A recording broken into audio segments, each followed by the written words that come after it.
how do you expect to be an entrepreneur when you don't even know what entrepreneurship is? Lucky for you, this is the exact video where I will teach you 10 things essentially about entrepreneurship. So what is entrepreneurship? What is innovation? How do you do innovation? What is a beachhead market? And 10 other things. So in the last video, I talked about how knowledge is the single greatest asset to an entrepreneur. This video is not only going to give you lots of knowledge, but it's also going to give you the basic knowledge behind what actually it is you're doing. If you don't actually know what you're doing, essentially becoming an entrepreneur, how do you expect to actually be an entrepreneur? So let's get straight into it. So what is entrepreneurship? Now, there's two main types of entrepreneurship, and we have SME, or small, medium entrepreneurship, and the other type is IDE, innovation-driven entrepreneurship. So these are the two types of entrepreneurship. Everything falls under these two categories, basically. Now, the idea behind this is if you make a simple graph or whatever, and you put time at the bottom and cash flow on the upscale, with a small or medium entrepreneur, their cash flow looks pretty much like this over time. It's very linear, but it's not all that high. Whereas IDE, or innovation-driven entrepreneurship, starts here, but it goes down before it picks right up. So to help you understand the difference between SME and IDE, color code them so you know which is which. What actually is SME? So small or medium enterprises are things that focus on a small area. So this could be a family restaurant, could be something like a laundromat.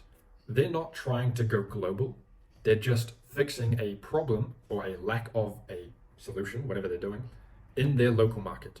So they're small, maybe they're medium, maybe they've got a couple family restaurants opened in the city, but they're not trying to go global.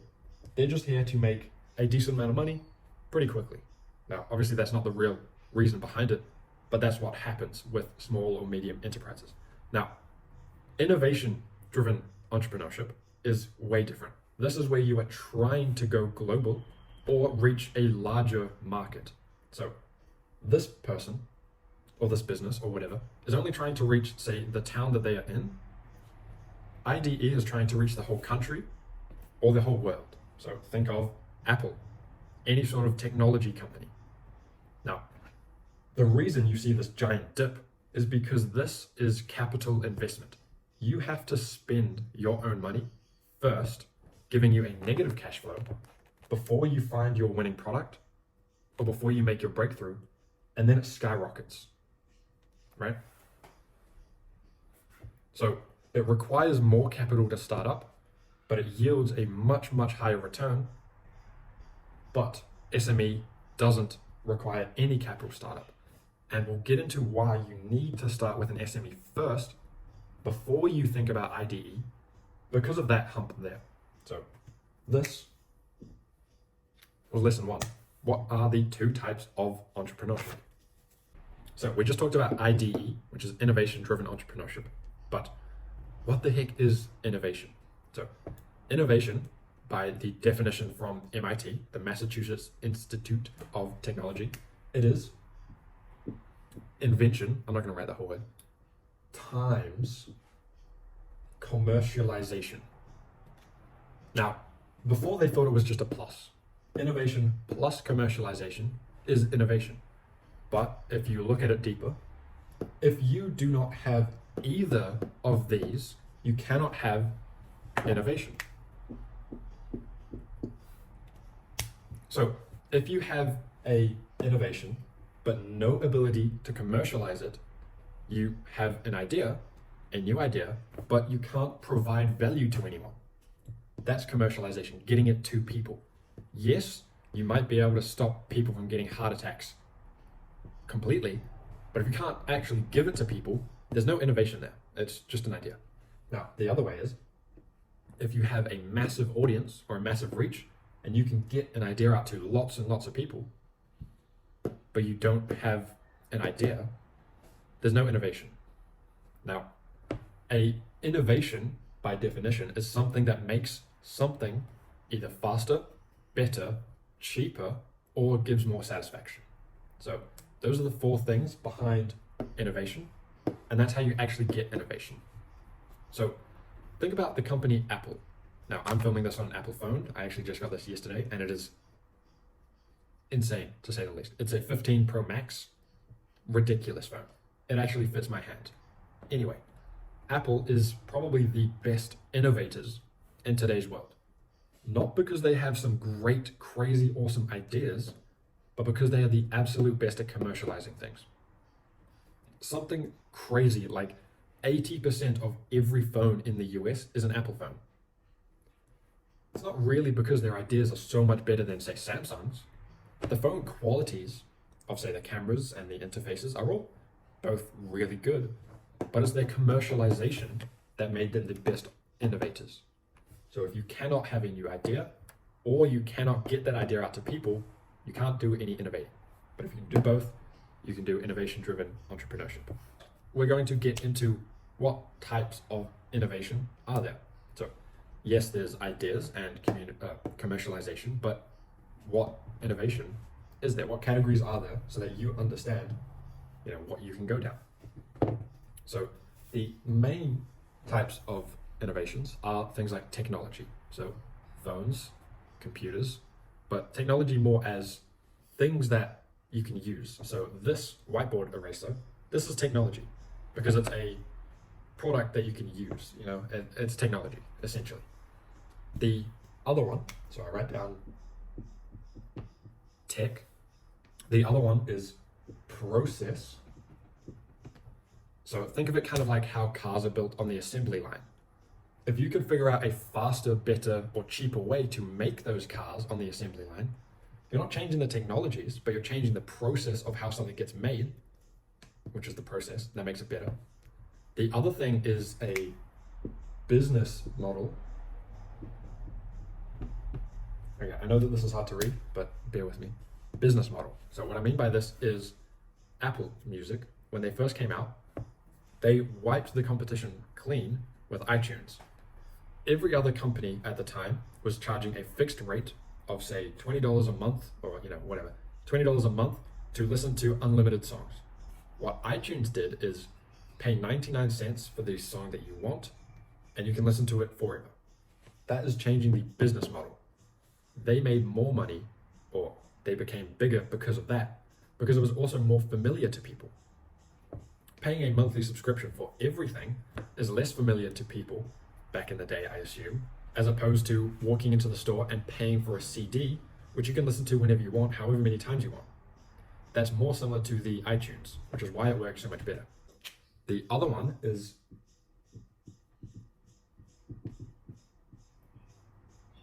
that says position. So how you position yourself in whatever you are doing. Now, we'll just go through social media, for example. If your position in social media is creating funny content, you're known as funny content guy. But if you can change your position, so from a position of entertainment to a position of authority, you can then start to teach people things which you can then make money off of. You can't really make much money off of entertainment through just social media, versus if you start to teach people things. Now, yes, you can get to either position without each other, but repositioning or innovating on your own position is a type of innovation. There's lots of other types of information, but we're going to get into the categories of innovation. So there are three types of innovation. There is disruptive. So a new product or a new innovation comes into the market that disrupts everything else. So imagine if the brand new Apple iPhone 15, was introduced in the 1980s. So when everyone still had the phones on the wall, if the iPhone came out, that would disrupt the entire market because it's new and disruptive because everyone else has to focus on it, But the other way, or the other category of innovation is incremental. So think of it as the actual story of the phone. It just slowly got better. So it started here. They made the phone a little bit better. They made it a little bit better, a little bit better. Enough times. You get to the iPhone, right? That's incremental.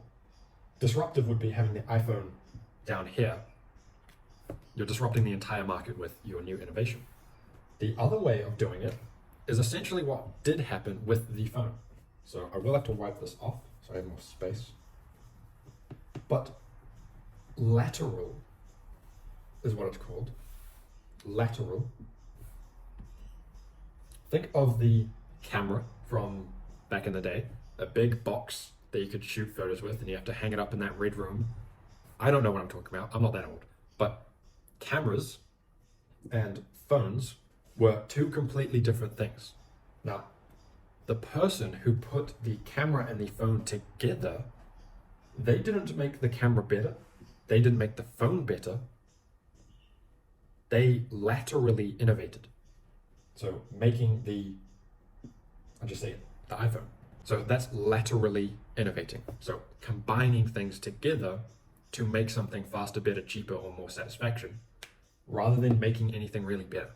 Making the use of a camera and a phone better by combining the two. That's lateral innovation.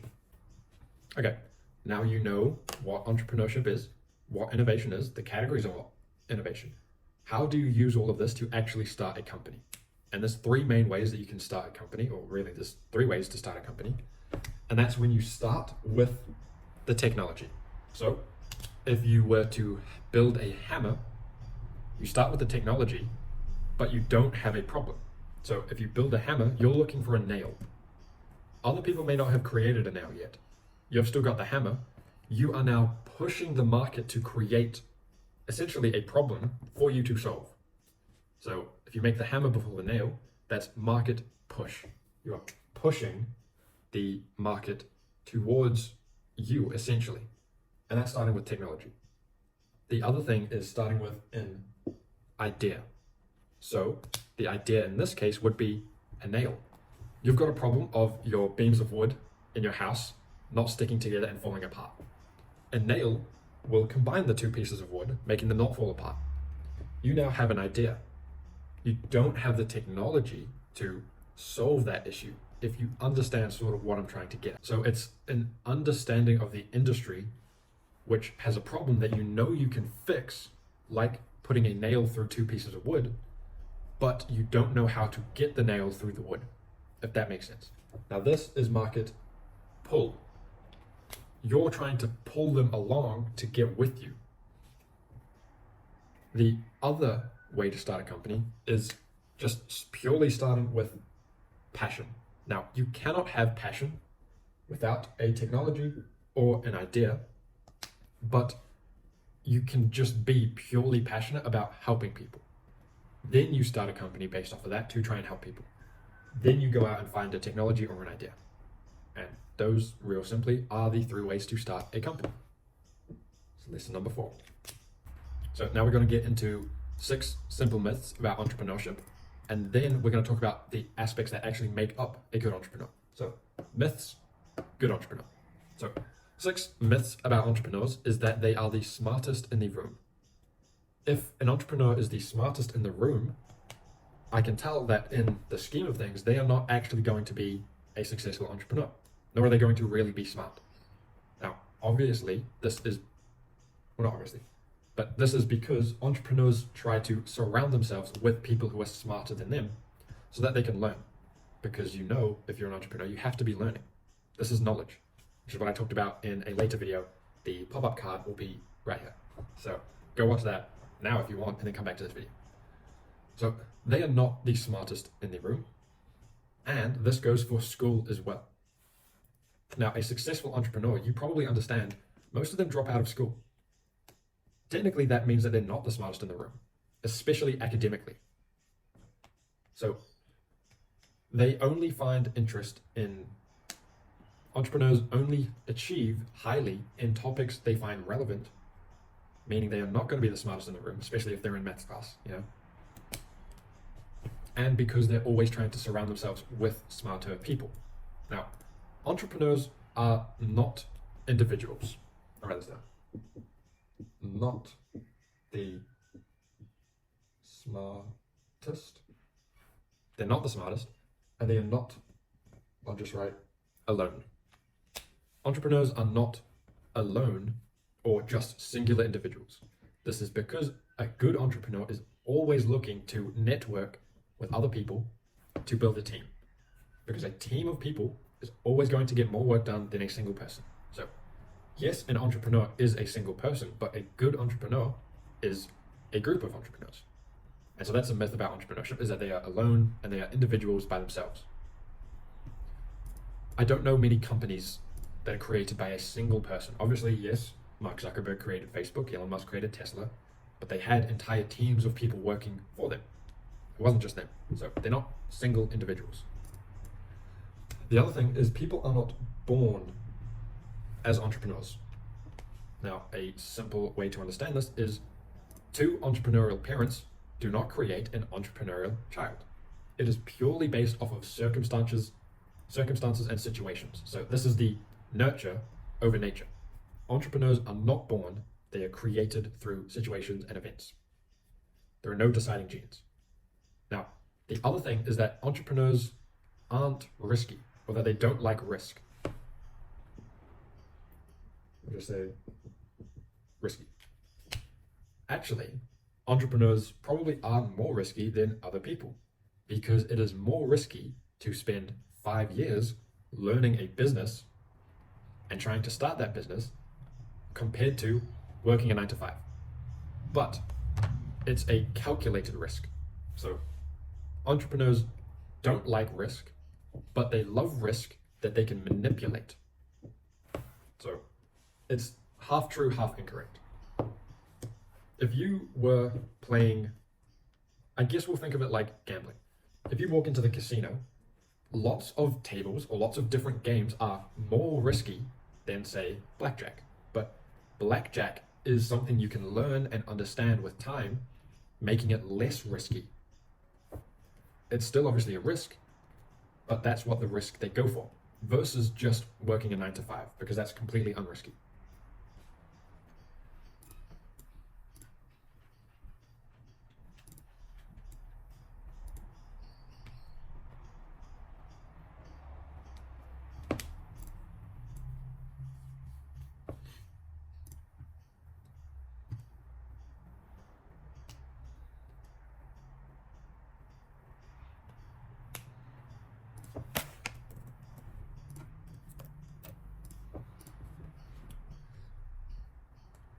The next thing is that entrepreneurs are always charismatic. I'm just going to write C. So entrepreneurs are not always charismatic. Now, you may be thinking of someone like a James Bond character or an Iman Gadzhi character, where they are charming, where they can talk to people and people can like them really easily and things like that. But not all entrepreneurs are like that. For a perfect example, go look at the creator of Ethereum. He is an incredible entrepreneur who created an incredible product, Ethereum, but there's no charisma, like, at all. So entrepreneurs are not always charismatic.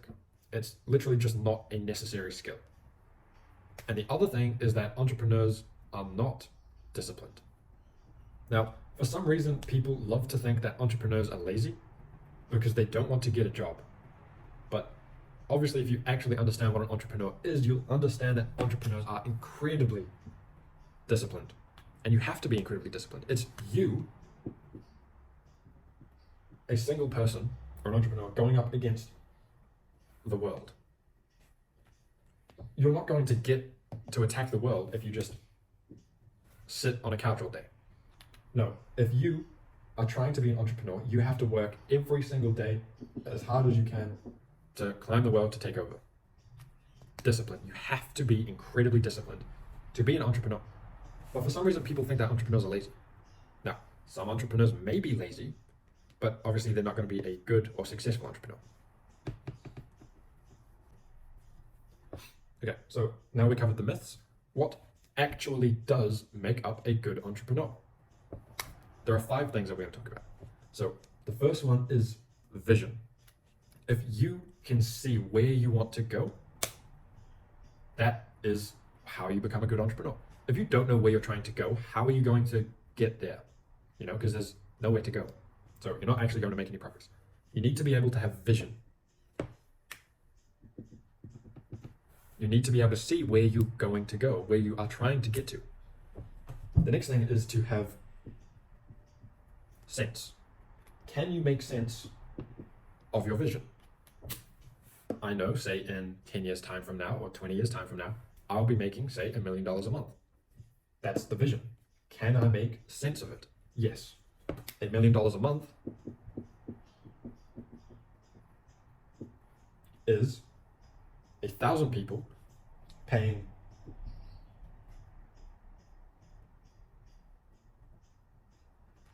$1,000 a month.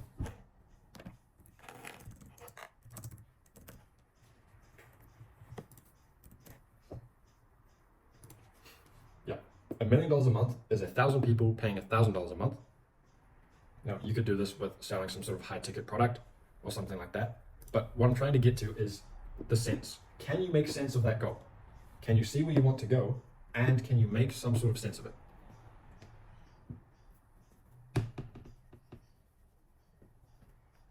The next thing is relations.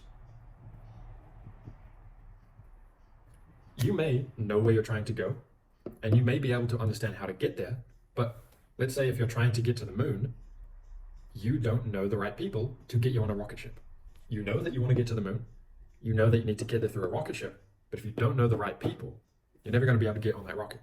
So, do you know the right people? If you do know the right people, you're going to be a really good and successful entrepreneur. Are you good at innovation engineering? Now, innovation engineering is a big fancy word, big fancy two words, that basically mean, can you get to a new point in time? Think of it. If this is the timeline of an entrepreneur, you have a vision, we'll put that there. You have a sense, you understand where it's going. You know the people to help you get there. But how the heck are you expecting to go from here to force yourself to get to here? That's innovation engineering. Getting to a new point in time that has never been heard of before, ever, and you're expecting to get there. Like, that's pretty much a crazy idea. This is that risk that I was talking about in the thing before. It's never been done before, so it's risky. But can you engineer innovation to force yourself to get to there? That is innovation engineering. Getting to a new point in time that has never been done before. Now, dropshipping is not innovation engineering. You are not getting to a new point in time. Technically for you, you are, because you're making more money, but you're not actually innovating on anything. So you're not actually a good entrepreneur. Sorry, I'm having a dig at dropshipping. And if you can do all of those 4 things, you need to have personal.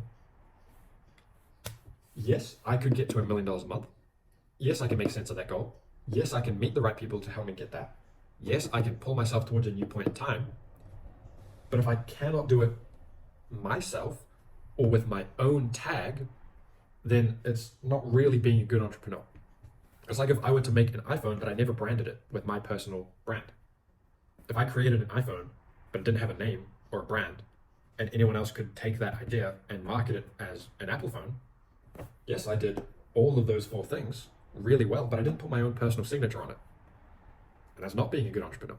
If other people can copy everything that you've done, word for word, exactly the same way, and you don't have a personal signature on it, you're not a good entrepreneur. And that is lesson number 6. Now, once you understand all of this, how are you going to actually figure out if your business idea is good? And how do you work out if different business ideas are better than others? So this is a simple business idea that I was taught to by Bill Orlett from MIT.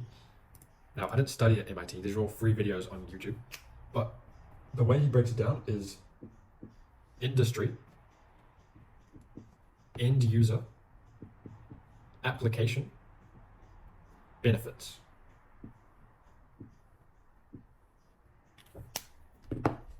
Now, going down the industry, he had entertainment.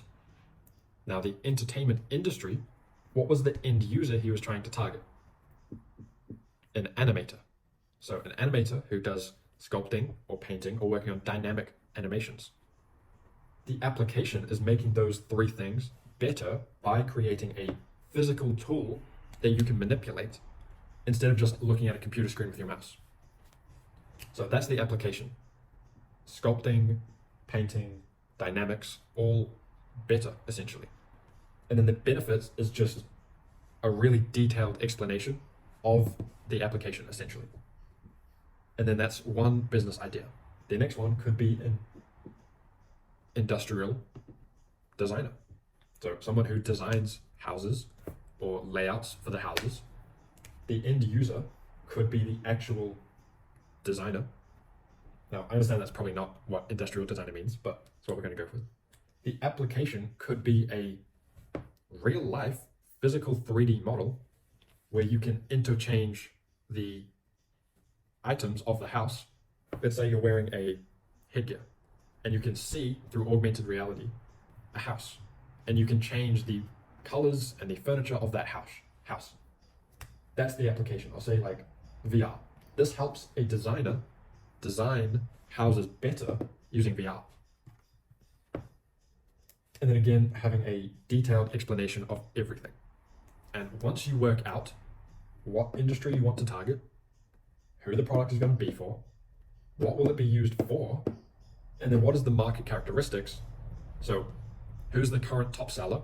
Why are we better than them? So if I came out with a new phone, let's say my industry was phones and my end user was, we'll say, a teenager.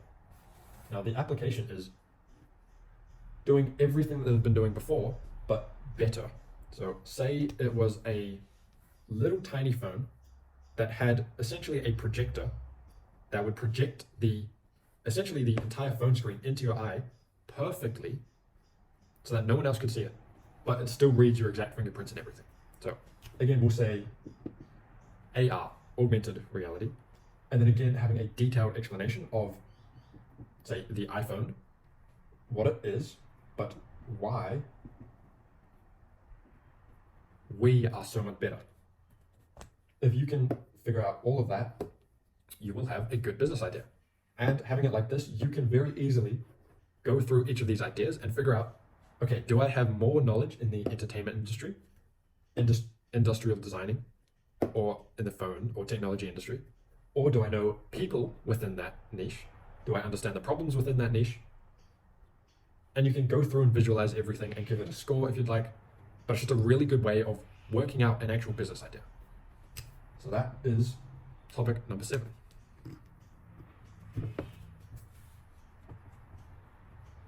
Now, before I wipe everything off, the 8th topic is, what is a beachhead market? So, yes, the phone may give me way more money than, say, the entertainment industry, but to create that technology of the phone, remember, it goes under the graph, because that's IDE, innovation-driven entrepreneurship, to a big market, whereas entertainment's a small market. Entertainment of animators is a small market. So it takes capital to start. What is a beachhead market? Now, if you remember that little graph that I had up just before, doing the entertainment for animators, going through that business model will make you more money and you won't have to invest capital startup. That is what you should do first. You should go down the business model where you do not have to invest capital. Because entrepreneurs, if you're an entrepreneur, you have limited capital or money, you have limited time, and you have limited human capital. So this could be amount of people, this could be the amount that you can work. You have limited human capital, so yeah, amount of time that you can work and things like that. Limited amount of time to work. Hang on. You have a limited amount of capital, money, you have a limited amount of time, and a limited amount of human capital.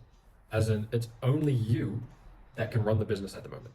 So if you're doing a pressure washing business, only you can run that business, meaning less money that you can make. You don't have 20 employees to go out and mow everyone's lawns because you have limited human capital. That's what I mean. So if we have only a small fraction of each of these things, so we only have, say, that much of those three things, we need to apply this small percentage in the best way possible so that we can turn it into as much of a return as possible. We do not have much, and we need to figure out how we can use that little amount to make even more. And so this is what a beachhead market is. It is a position that is easy to get into, yet has enough resources to allow you to progress further. So a beachhead market, if you are Australian or New Zealand, think of it as the Anzac Warriors, or the Anzac Fighters, or whatever you want to call them. Gallipoli, the Battle of Gallipoli was on a beachhead. Now the reason this is important is because on that beachhead, so we'll say on the beachhead, yes, it's not the entire actual city, but if you can get onto the beach, it is a small enough area that you can fight and win. You can then build up your own resources on that beach with the resources that you gathered from that beach, which you can then attack the entire city. If you try and land with your limited resources and try and attack the entire city, you're obviously going to fail. But getting that beachhead market, or a small enough market that you can easily capture and control, which you can then turn into more resources. So in the previous matrix, if you went down the application of animators, if you went into the animation niche, it's a small niche of animators. There's not many animators compared to people who use their phone. But if you could get into that market and make a product better than your competition, you would make a lot of money. You would find a lot of people who you can network with, and you would be able to turn all of that new resources into the ability to knock out Apple, say. So going after the biggest thing first will never win. Working out the beachhead market, going for that first, overtaking it, using it to multiply your resources, you can take over the bigger city. And that is lesson 8. What is a beachhead market and why it is so important? A little while ago, under lesson 4, we talked about the 3 ways to start a company. So technology, idea, and purely passion. But how do you turn pure passion into a business idea? So how do you turn P into P? Now, the way you do this is with 8 criteria. I can write this off. You need knowledge. You need to work in a field of knowledge that you already have an understanding of. If you play video games all the time, you're going to be better at making either better video games or better products for video gamers than if you were to try and bake donuts and to compete with Krispy Kreme. So figure out what you are knowledgeable in and go down that route. And again, this is like that beachhead market, using the little resources that you already have to take on a bigger threat than to just try and take on the big threat. The next thing is capability. What is your special capability? Say you are incredibly flexible. You could do gymnastics. You could become the best gymnast there is because of your flexibility. If you have incredibly strong grip strength and low body weight, you could become a really good rock climber. But if you do not assess your own capabilities and you ignore them and you try and be a plumber, or if you have a really good grip strength and really low body weight, if you try to become a strongman, you're ignoring your own capabilities and technically your knowledge. The next thing is connections. I'm going to write down W for who. Who do you know? I know a couple of people, and I know that they know a couple of people. If I get in contact with the who's that I know that they have their own capabilities and their own knowledge, which we could all turn into a business. If you ignore who you know and just try to attack the big target, it's going to be so much harder than if you use who you know, their capabilities and their knowledge. Financial assets, small, medium, or large. So where can you play based off of your capital? If you have not lots of money, you cannot go and try and take over the phone industry. If you have billions of dollars to spend, sure, you could take over the phone industry, but you don't have billions of dollars. So look at your finances. If you only have a small amount of money, work out what you can spend that small amount of money on that yields the best return. This could be spending money to learn or to know about more people who have their own capabilities and their own knowledge. Now, the next thing is you need to have recognition, name recognition. So this is what social media sort of does. It gets you as a person out into the world so that your name is recognized. If Apple had a really long name, like their original name of Apple Computer Company, that's a lot less recognizable than Apple. Now, what this means is when you call someone and you say, hey, it's Marley Ching, please call me back as soon as you can. I have a business idea for you. Versus, hey, I don't know you, you don't know me, but I have a business idea for you. You're probably not going to return that call. But if you know who I am and I've built that name recognition with you, you're going to be way more likely to return my calls, meaning the who you know, you're going to be able to work with more with their capital, their finances, and their knowledge. Now, you also need credibility. Yes, hundreds of people may recognize you, but if everyone knows that you're a scam, no one's going to work with you. You need credibility. You need some sort of past experience. You don't need past experience. In fact, having no past experience may even be better in some cases. You at least need some credibility. So if you build recognition with people and you build trust with them, they're going to be more likely to work with you. So that's who you know with their finances. And then obviously, even if you have all of that, if you are not passionate about actually doing something, you're not going to build trust. You're not going to build recognition. You're not going to do any of those things because you're not actually passionate about doing them. So if you are passionate about something, do that thing. Build the credibility with what you're passionate about. Build the credibility with the people you know. And the final thing is you need commitment. There is no point, like I'll show it again, this simple graph. Yes, at the start, it goes down and under. But if you get to here and you think to yourself, dang, this business model is not working at all, this is horrible, let me start again on a different business model. You're going to start at the exact same spot. You're going to get to here and you're going to go, wow, this is getting really hard. I can't figure it out. Let's switch to a different business model. If you just stuck with it and made it back to even here, you would start to realize that you are going up. Even though you're down, you can see that you're going up. But you need that commitment to get through that first difficult stage. There's always going to be a difficult stage. I know in the SME, it's that cash flow, but no business is ever started without sacrificing first.